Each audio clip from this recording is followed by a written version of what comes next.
Concept work out ஆகலை. Already அழகிய தமிழ்மானில் அந்த மாதிரி கான்செப்ட் இருக்குது. அதே கொஞ்சம் அதுலேயே கொஞ்சம் டிஃப்ரெண்ட்டாக சேஞ்ச் பண்ணி. மியூசிக் நார்மல் தான் ப்ரோ. ஃபைட் அந்த அளவுக்கு இல்லை.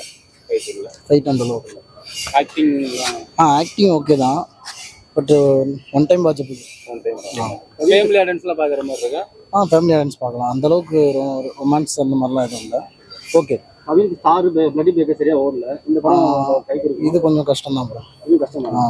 என்ன உங்களுக்கு கான்செப்ட் அந்த அளவு பெருசாக இல்லை. சும்மா நார்மலாகவே தான் போகுது. ஃபுல்லாக லேக் ஆகுது. ஸ்டோரி சைடு ஸ்கீம் சைடு மொத்தமாக ஸ்டோரி அந்த ஸ்டோரியே இல்லை ப்ரோ. அதில் மோஸ்ட்லி ஸ்டோரி இல்லை. ஆல்ரெடி வந்த கான்செப்ட் தான் அது. அது அதை வச்சு தான் படமே போகுது. இந்த கிஸ் பண்ணுறதுனால ஒரு இது வருது. ஸ்பாயில் பண்ணானுங்க. இல்லை ஹீரோ ஹீரோயின் இல்லை கிஸ் மோஸ்ட்லி ஒன் டைம் நம்ம தான் நார்மலாக தான் ப்ரோ இருக்குது. ரொம்ப ஆக்டிங் பெருசாலாம் ஒன்று வந்து 10 கேட்குறீங்களா? 10க்கு ஒரு 7 கொடுக்கலாம். மியூசிக்கில் அந்தளவுக்கு ஒர்க் அவுட் ஆயிருக்கு. மியூசிக் நார்மல் தான் ப்ரோ. Music okay.